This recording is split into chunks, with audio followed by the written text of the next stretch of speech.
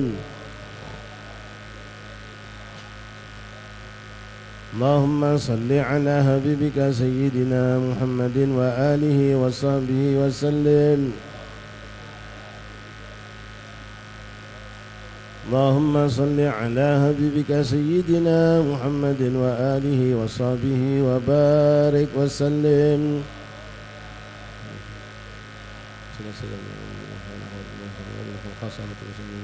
إلى حضرة النبي محمد صلى الله عليه وسلم سر الفاتحة. أعوذ بالله من الشيطان الرجيم. بسم الله الرحمن الرحيم. الحمد لله رب العالمين الرحمن الرحيم مالك يوم الدين إياك نعبد وإياك نستعين اهدنا الصراط المستقيم صراط الذين أنعمت عليهم غير المغضوب عليهم ولا الضالين آمين. الله لا إله إلا هو الحي القيوم لا تأخذه سنة ولا نوم له ما في السماوات وما في الأرض من ذا الذي يشفع عنده إلا بإذنه شيء من علمه إلا بمن شاء وسع كرسيه السماوات والأرض ولا يؤوده حفظهما وهو العلي العظيم. بسم الله الرحمن الرحيم. قل هو الله أحد الله الصمد لم يلد ولم يولد ولم يكن له كفوا أحد. بسم الله الرحمن الرحيم. قل هو الله أحد الله الصمد لم يلد ولم يولد ولم يكن له كفوا أحد. بسم الله الرحمن الرحيم. قل هو الله أحد الله الصمد لم يلد ولم يولد ولم يكن له كفوا أحد. بسم الله الرحمن الرحيم. قل أعوذ برب الفلق من شر ما خلق من شر غاسق إذا وقب من شر النفاثات في العقد من شر حاسد إذا حسد. بسم الله الرحمن الرحيم. قل أعوذ برب الناس ملك الناس إله الناس من شر الوسواس الخناس الذي يوسوس في صدور الناس من الجنة. صدق الله العظيم. استغفر الله العظيم. بسم الله الرحمن الرحيم. الحمد لله رب العالمين حمدا شاكرا حمدا ذاكرا حمدا يوافي نعمه كافي مزيدا. يا ربنا لك الحمد كما ينبغي لجلالك الكريم عظيم سلطانك. اللهم صل وسلم وبارك وكرم على سيدنا محمد في الأولين والآخرين. صل وسلم على سيدنا محمد في النبيين المرسلين. صل وسلم على سيدنا محمد في كل وقت وحين. صل وسلم على سيدنا محمد في الملأ الأعلى إلى يوم الدين. صل وسلم على سيدنا محمد حتى ترث الأرض ومن عليها وأنت خير المرسلين. صل وسلم على سيدنا محمد النبي الأمي وعلى آله وصحبه أجمعين. اللهم اجعل وصل وبلغ وتقبل ثواب ما قرأناه من القرآن العظيم وما حللناه من لا إله إلا الله سبحانه سبحانه وبحمده ما قلناه يا الله يا الله ما استغفرنا ما صلينا وسلمنا على نبيك محمد صلى الله عليه وسلم في هذا المجلس المبارك هدية منا واصلة ورحمة منك نازلة وبركة شاملة وصدقة متقبلة نهديها نقدم ثواب الذكر كلها إلى رسولنا شفيعنا قرة أعيننا سيدنا رسول الله محمد بن عبد الله صلى الله عليه وسلم وأهل بيته وأزواجه وذريته وأنصاره وأصحابه وأحبابه أجمعين ثم إلى رسولنا مهجر الله محمد بن سابق بن مسلسل العظام الفقيه المقدم محمد بن علي بعلبي وأصولهم وفروعهم سيدنا مولانا سيدنا صلى الله عليه وسلم في مقدمة عبد الرحمن السقف وأولاد أجمعين خصوصا أبي بكر سكران ومختار الإخوان أجمعين وأصولهم وفروعهم علي بكر سكران أبو بكر الصديق الأكبر أبو بكر الأدين وأخي حسين أحمد شهاب الدين الأكبر أبيه عبد الرحمن المكاشف من أصولهم وفروعهم وفاخر وجود مولانا شيخ بكر مسالم بن باسل بن عمر بن محمد الطاشر بن الشر وثجبان بن عبد الله بن محمد الحداد وأصولهم وفروعهم جميع ساداتنا آل أبي كلهم أجمعين ثم إلى أرواح جميع سائر سفيان المغرب مشارق الأرض إلى مغربها برها وبرها خصوصا ساداتنا وآباؤنا أولي وسلم غرب أهل هذه البلدة أهل فلمبان دار السلام خصوصا تقدم هذه الحارة من العلماء والأولياء والصالحين ثم إلى خصوصا الحبيبنا الحبيب محمد بن محسن السقاف صاحب الحال والهبابة الشريفة نور بنت حسين القاف والسيد سالم بن عبد الرحمن السقاف والشريفة شفاء بنت سالم السقاف والحبيب أحمد بن أبو بكر بن شهاب والحبيب عبد الله بن أحمد بن شهاب والحبيب أبو بكر بن أحمد بن شهاب والشريفة سيدها بنت أحمد بن شهاب والسيد سالم أحمد بن شهاب والشريفة طلحة بنت محمد السقاف والحبيب علي زين العابدين بن محمد السقاف والحبيب محمد أجل محمد السقاف والسيد الحبيب حسين بن محمد السقاف والخبابة نفسة بنت جعفر المنور خبابة نور بنت حسين عيديد ووالدينا ووالديكم خاصة وأمواتنا وأمواتكم أمة المسلمين عامة أوصل اللهم ثواب ذلك منا إليهم اللهم اجعل التلال بين أيديهم واجعل فكاكا لهم من النار وحجابا لهم من النار وسترا لهم من النار اللهم اغفر لهم وارحمهم وعافهم واعف عنهم اللهم اغفر لهم وارحمهم وعافهم واعف عنهم اللهم ادخل في قبورهم روحهم والريحان والبشار والآمان والبشرى والرضوان اجعل قبورهم روضة من رياض الجنان ولا تجعل خبرا من خبرة النيران برحمتك يا أرحم الراحمين ربنا اغفر لنا ولإخواننا الذين سبقونا بالإيمان ولا تجعل في قلوبنا غلا للذين آمنوا ربنا إنك رؤوف رحيم ربنا آتنا في الدنيا حسنة في الآخرة حسنة وقنا عذاب النار صلى الله على سيدنا محمد نبي الأمي وعلى آله وصحبه وسلم الحمد لله رب العالمين بسر الفاتحة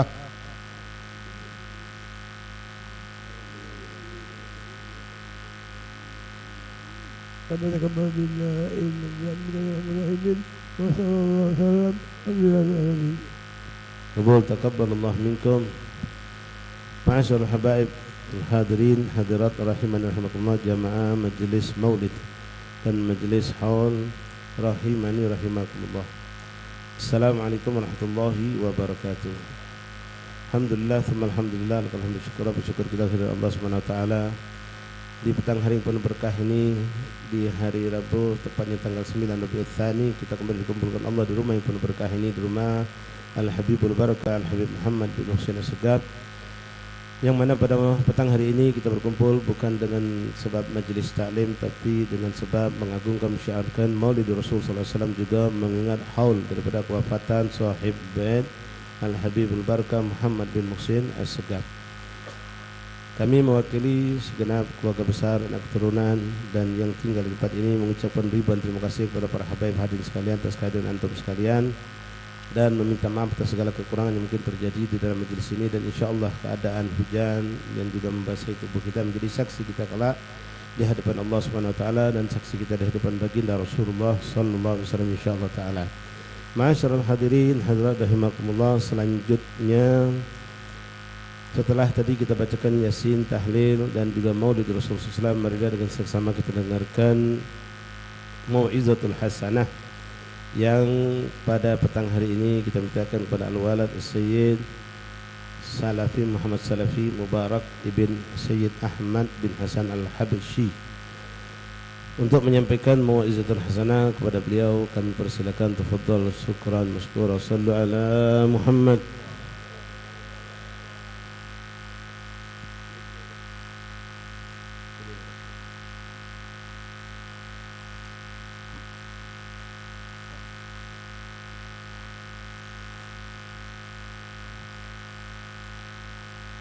Assalamualaikum warahmatullahi ta'ala wabarakatuh.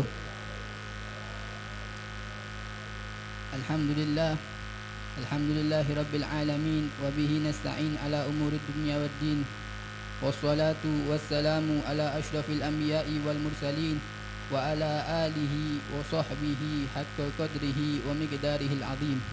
Allahumma salli wa sallim ala sayyidina Muhammadin wasilatuna al-uzma ilaika fi istijabati ma da'awna wa tahqiqi ma rajawna wa ghafri ma janayna wa ala alihi wa sahbihi wa man wala. Subhanaka la ilma lana illa ma 'allamtana innaka antal alimul hakim wa tub 'alaina innaka antat tawwabur rahim. Bi rabbi qiyami la bi nafsi wala siwa fa syukri lahu subhanahu wa thana'i amma ba'du. Fadilatul muhtaramin, ma'asyiral asatiz, ma'asyiral habaib wal asatid wal aba wal a'mam, rahimani wa rahimakumullah. Nakhussu bidzikir Al-Habib Ali bin Abdullah Al-bin Hamid wal Ustaz Syauqi bin Abdullah Al-Kab, khususan sahibul majlis Al-Habib Muhammad Syukri bin Ali bin Syahab, matta'anallah bituli hayatihim syarifa, amin ya rabbal alamin. Ma'asyiral hadirin yarhamni wa yarhamkumullah. Segala puja-puji bagi Allah Subhanahu wa taala, yang mana Allah Subhanahu wa taala telah memberikan kita berbagai macam nikmat-Nya, baik nikmat Islam, nikmat iman, serta nikmat dijanjikannya kita sebagai umat Nabi besar Muhammad sallallahu alaihi wasallam. Dari sisi lain juga Allah Subhanahu wa taala telah memberikan kita nikmat kesehatan dan nikmat kesempatan, sehingga dengan nikmat-nikmat inilah kita bisa berkumpul di tempat yang insya-Allah Allah berkah ini guna untuk mendekatkan diri kepada Allah, mengenal lebih sosok baginda Rasul sallallahu alaihi wasallam. Cukuplah ini menjadi tanda bahwasanya Allah Subhanahu wa taala masih cinta terhadap kita, yaitu dikumpulkannya kita di tempat ini mendekatkan diri kepada Allah dan mengenal lebih sosok baginda Rasul sallallahu alaihi wasallam. Ar-Rasul sallallahu alaihi wasallam pernah bersabda, "Idza ahabballahu 'abdan ista'malah." Jikalau Allah Subhanahu wa taala cinta terhadap seorang hamba, maka Allah Subhanahu wa taala akan menggunakan hamba tersebut. Lalu sahabat pun bertanya kepada Rasul sallallahu alaihi wasallam, "Qila kaifa ista'malahu ya Rasulullah?" Bagaimana Allah Subhanahu wa taala menggunakan hamba tersebut? Ar-Rasul sallallahu alaihi wasallam pun menjawab, "Yuwaffiquhu li amalin salih qabla al-maut." Allah Subhanahu wa taala akan berikan ia taufik sehingga ia mudah beramal soleh sebelum ia meninggal. Duduknya kita di sini membaca maulid, mengenal lebih sosok baginda Rasul sallallahu alaihi wasallam, ini bukan suatu kebetulan ataupun ketidaksengajaan, akan tetapi Allah Subhanahu wa taala yang menginginkan kebaikan dari diri kita. Allah Subhanahu wa taala yang mentakdirkan kita untuk hadir di tempat ini untuk mendengarkan syama'il Nabi Muhammad sallallahu alaihi wasallam. Seakan-akan Allah Subhanahu wa taala berkata, "Fulan bin fulan saat ini aku takdirkan untuk melaksanakan ketaatan. Fulan bin fulan saat ini aku pilih dia untuk menghadiri majlis Maulid Nabi Muhammad sallallahu alaihi wasallam." Ma'asyiral hadirin, yarhamni wa yarhamkumullah. Salawat serta salam tak lupa kita haturkan kepada junjungan agung kita, suri tauladan bagi hidup kita, siapa lagi kalau bukan Nabi Muhammad sallallahu alaihi wasallam, serta para sahabat, kerabat, pengikut beliau hingga akhir zaman kelak. Ma'asyiral hadirin, yarhamni wa yarhamkumullah. Duduknya kita di tempat ini mengadakan maulid, ini salah satu bukti cinta kita terhadap Rasul sallallahu alaihi wasallam. Bukti kita cinta, kita mengadakan maulid Nabi Muhammad sallallahu alaihi wasallam sebab Allah Subhanahu wa taala berfirman di dalam Al-Quran, "Qul bi fadlillahi wa bi rahmatihi fabidzalika falyafrahu." Katakanlah wahai Muhammad, dengan karunia dari Allah Subhanahu wa taala dan dengan rahmat Allah Subhanahu wa taala maka bergembiralah kalian. Kita mengadakan maulid ini salah satu rasa gembira, rasa cinta kita kepada Nabi Muhammad sallallahu alaihi wasallam. Karena tidak ada rahmat yang lebih besar kecuali utusan Allah Subhanahu wa taala, yaitu mengutus Nabi Muhammad sallallahu alaihi wasallam. Wa ma arsalnaka illa rahmatan lil alamin. Dan tidaklah kami utus engkau wahai Muhammad kecuali sebagai rahmat untuk alam semesta. Pengutusan Allah Subhanahu wa taala Nabi Muhammad sebagai rahmat ini adalah salah satu paling besarnya nikmat yang kita syukuri, yang saat ini kita berterima kasih kepada Allah Subhanahu wa taala. Para sahabat, para tabi'in, mereka adalah contoh yang paling sempurna dalam mencintai dan meneladani akhlak Rasul sallallahu alaihi wasallam. Bahkan salah satu dari mereka ada yang setiap gerak Nabi dipeloi oleh mereka. Nabi kalau dari Madinah ke Mekah jalan stop di tempat ini, sahabat ada yang meloi itu. Setiap beliau dari Madinah nak ke Mekah stop dulu di tempat itu. Bahkan yang kita kenal Ibn Umar, Abdullah bin Umar itu, beliau ingin menjadi tunggangan hewan beliau. Hewan tunggangan beliau itu jalannya persis disamakan seperti seperti hewan tunggangan Rasul sallallahu alaihi wasallam. Unta Nabi kaki kanannya lewat sini, Ibn Umar dipaksa ke untonya supaya kaki kanannya lewat sini juga. Sallu ala Nabi. Ma'asyiral hadirin, yarhamni wa yarhamkumullah. Sampai-sampai wong kafir di zaman itu ada yang ngomong, laqad wafattu ala Qaisar war Rum wa ghairi dzalik. Aku setelah berjamu menemui Raja Qaisar, Raja Rum, Raja Persia yang lain-lain. Demi Allah, aku tidak pernah jingok satu orang pun yang diagungi oleh kaumnya melebihi sahabat Nabi Muhammad mengagungi Nabi Muhammad sallallahu alaihi wasallam. Ma'asyiral hadirin, yarhamni wa yarhamkumullah. Banyak sebab-sebab, faktor-faktor yang mewajibkan diri kita ni untuk cinta sama Nabi Muhammad sallallahu alaihi wasallam. Di antara lain yaitu fahuwa sallallahu alaihi wasallam manba'ul khair wal barakah. Nabi Muhammad itu adalah sumber kebaikan dan sumber keberkahan. Tidak ada kebaikan di muka bumi ini, entah itu salat, puasa, zakat, apapun kebaikan itu kecuali bersumber dari baginda Rasul sallallahu alaihi wasallam. Fama min khuluqin fil bariyati mahmud illa wa huwa mutalaggon an zainil wujud. Tidak ada perangai akhlak yang baik kecuali itu setelah bersumber dan dipelopori oleh Rasul sallallahu alaihi wasallam. Maka dari itu sepakat para ulama bahwasannya magom derajat Rasul sallallahu alaihi wasallam dari beliau hidup sampai hari kiamat kagak itu bertambah, terus bertambah, karena setiap orang lakukan baian derajat Rasul sallallahu alaihi wasallam itu bertambah. Pahala jariah Rasul ngajari kita fahwal muallimul awal. Rasul itu pengajar pertama. Jadi setiap orang ngamal ke Rasul terus dapatkan martabat beliau naik dan naik hingga akhir zaman, hingga akhir kiamat kelak. Ma'asyiral hadirin yarhamni wa yarhamkumullah. Dan beliau itu adalah manbaul barakah, sumber keberkahan. Bahkan kita di sini berkumpul, ini salah satu dari keberkahan Rasul sallallahu alaihi wasallam. Bahkan berkahnya Rasul itu jauh sebelum beliau lahir.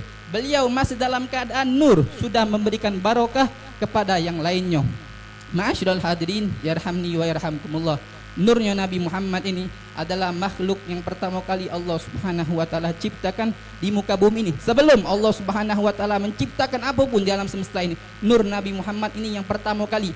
Dari semenjak nur itu diciptakan, nur tersebut sudah memberikan barokah kepada selain apapun yang mendapatkan berkah daripada nur Nabi Muhammad sallallahu alaihi wasallam. Sayyidina Jabir pernah bertanya kepada Rasulullah, "Bi abi wa ummi, akhbirni an awwali syai'in khalaqallahu qabla al-asya'." Akhirnya Rasul sallallahu alaihi wasallam menjawab, "Qala ya Jabir, innallaha khalaqa qabla al-asya' nura nabiyyika Muhammadin sallallahu alaihi wasallam." Sayyidina Jabir bertanya, "Ya Rasulullah, kabarkan aku, apa makhluk pertama kali, sesuatu apa pertama kali yang diciptakan oleh Allah Subhanahu wa taala di alam semesta ini?" Rasul sallallahu alaihi wasallam menjawab, "Innallaha khalaqa qabla al-asya'." Sungguhnya Allah Subhanahu wa taala sebelum menciptakan segala sesuatu apapun, Allah Subhanahu wa taala pertama kali menciptakan nur nabimu Nabi Muhammad dari nurnya Allah Subhanahu wa taala. Jalasa habibukum Muhammad sallallahu alaihi wasallam huwa wa Jibril qailan lahu. Suatu hari Rasul sallallahu alaihi wasallam pernah duduk sama malaikat Jibril. Rasul nanya, "Ya Jibril, kam umruka?" Berapa umur kau wahai Jibril? Malaikat Jibril ini penyampai wahyu. Nabi Adam, Nabi Idris, malaikat Jibril kalau nyampai ke wahyunya. Rasul penasaran, "Berapa umur kau ni wahai Jibril?" Jibril ngomong, "La adri ya Rasulullah." Tidak tahu aku wahai Rasulullah, tapi aku nyingoknya setiap 70.000 tahun sekali ada nur, ada cahaya, ada bintang yang naik dari muka bumi menuju arasy Allah Subhanahu wa taala setiap 70.000 tahun sekali, dan aku sudah nyaksikan itu selama 70.000 tahun. Shallu ala nabi. Akhirnya Rasul nanya, "Atadri madzalikan najm?" Tahu tak kau apa itu cahaya, apa itu bintang tersebut? Jibril ngomong, "Aku tidak tahu wahai Rasulullah." Rasulullah ngomong, "Dzalikan najm huwa ana." Cahaya tersebut, bintang tersebut itu adalah aku, cahaya aku. Aku dalam posisi masih menjadi nur daripada nurnya Allah Subhanahu wa taala. Ma'asyiral hadirin, posisi Nabi Muhammad sallallahu alaihi wasallam masih menjadi nur, itu telah memberikan banyak keberkahan kepada selainnya. Berapa banyak Allah Subhanahu wa taala menolong, menyelamatkan nabi-nabi, wong-wong soleh, bahkan hamba-hamba Allah yang lain karena berkat nur Nabi Muhammad sallallahu alaihi wasallam. Nabi Ibrahim Allah Subhanahu wa taala selamatkan dari api Namrud yang sangat panas. Karena ngapo? Ulama berpendapat bahwasannya di tulang sulbi Nabi Ibrahim ada nurnya Nabi Muhammad sallallahu alaihi wasallam. Begitupun kejadian di Abdul Muthalib, pamannya Nabi Muhammad sallallahu alaihi wasallam, yang dengan gagahnya berani menghadapi Abraha, yang mana Abraha waktu itu raja yang sangat berani, yang sangat sangar. Abraha ini pengen menyangi Ka'bah. Ceritanya Abraha itu nyingok wong banyak yang ziarah ke Ka'bah. Akhirnya beliau ini pengen nyaingi, pengen muat Ka'bah. Akhirnya dibuatnya Ka'bah oleh Abraha. Sepi yang ada di Ka'bahnya, sakit hati dia. Tapi tidak sebatas itu be, ada wong dari Bani Kinanah ini buang air. Habis buang air, ditempelnya di Ka'bah buatan Abraha tadi. Akhirnya Abraha marah. Abraha marah memutuskan untuk datang dengan pasukan gajah menghancurkan Ka'bah. Akhirnya datang Abraha dengan pasukan gajahnya menuju Ka'bah. Dihabis ke setiap yang ketemu sama Abraha, yaitu tanaman, yaitu hewan, ternak, dihabis ke galau sama Abraha. Akhirnya pasukan Mekah gugup karena tak pernah nyingok hewan ini, tak pernah nyingok gajah, tak pernah dijajah ini. Akhirnya mereka berlindung dengan pemimpin mereka. Subhanallah, pemimpin mereka waktu itu Abdul Muthalib. Akhirnya keluar Abdul Muthalib datang menuju Abraha. Akhirnya Abdul Muthalib ngomong sama Abraha, "Wahai Abraha, kau ganti setiap hewan yang kau rusak daripada ternak akunya." Akhirnya Abraha, raja yang niatnya ngancur ke Ka'bah, tatkala dengar omongan Abdul Muthalib, ngawas raya Abdul Muthalib, terkejut, diam. Tegun akhirnya dia. Dia ngomong, wahai Abdul Muthalib, ngapa kau tak minta aku stop bae ngancur ke Kaabah? Ngapa kau cuma minta balik ke hewan ternak kau bae? Ini jawaban Abdul Muthalib apa? Ana rabbul ibil, aku pemilik unta. Walil Ka'bati rabbun yahmiha. Kalau Ka'bah sudah ada Tuhan yang selalu menjaganya.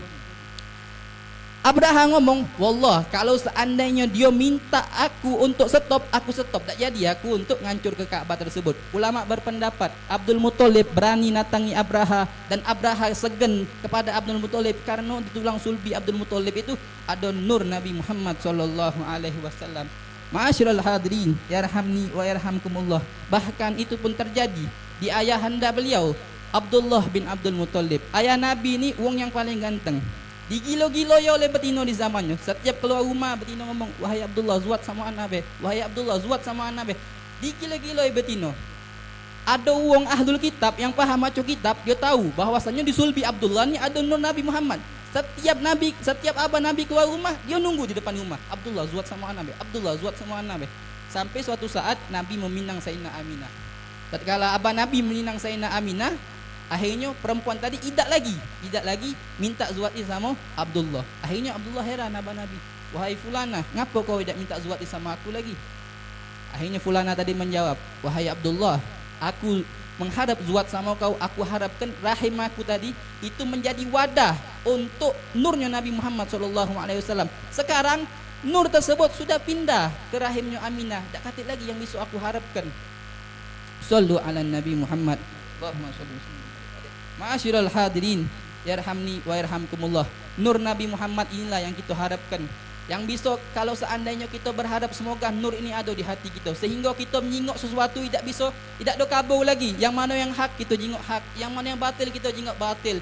Nur ini yang kita harapkan supaya ngewang kita kelak di hari kiamat, supaya nur ini kelak ngewang kita di kubur nanti, supaya nur ini kelak mengewang kita di yaumil barzakh.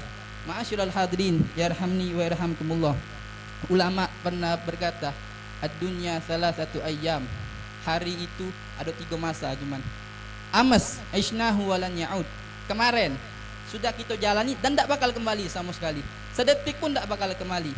Rabiul Awal telah lewat sama kita. Apa yang kita dapatkan? Ada ke salah satu sifat baik dari Rasulullah sallallahu alaihi wasallam yang kita sudah serap. Apakah kita sudah bisa memaafkan seperti Rasulullah sallallahu alaihi wasallam bisa memaafkan? Apakah kita sudah tawaduk seperti Rasulullah sallallahu alaihi wasallam tawaduk? Apakah kita sudah warok seperti Rasulullah sallallahu alaihi wasallam warok? Dan masa yang kedua al-yom, hari ini. Jadi ada 3, kemarin, hari ini dan besok.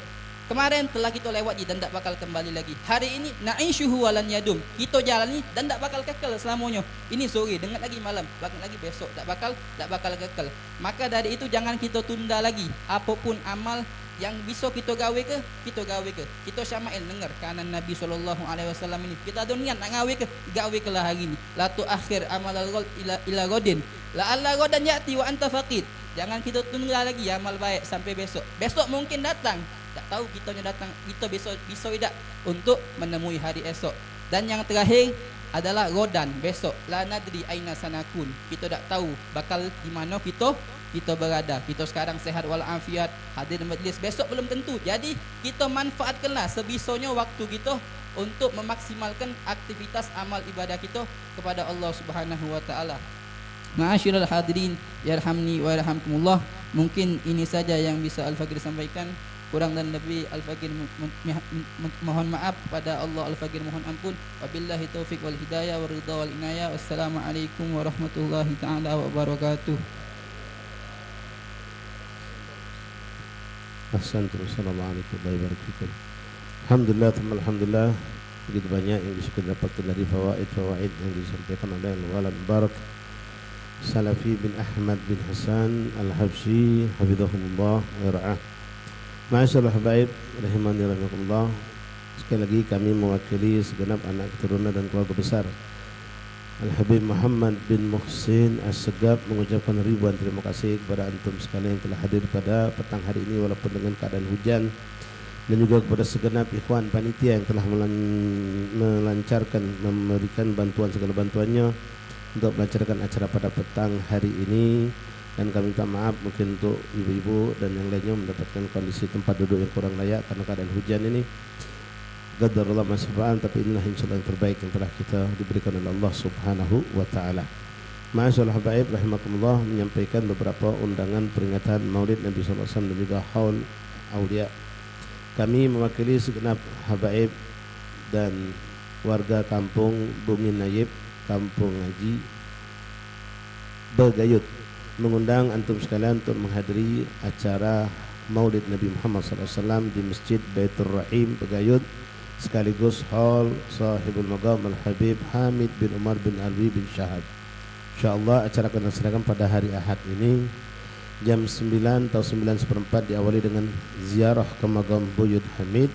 Setelah itu arak-arakan menuju ke masjid dan insyaAllah jam 10 pagi dimulai acara, selesai diusahakan ditutup dengan salat zuhur berjamaah insyaallah ta'ala.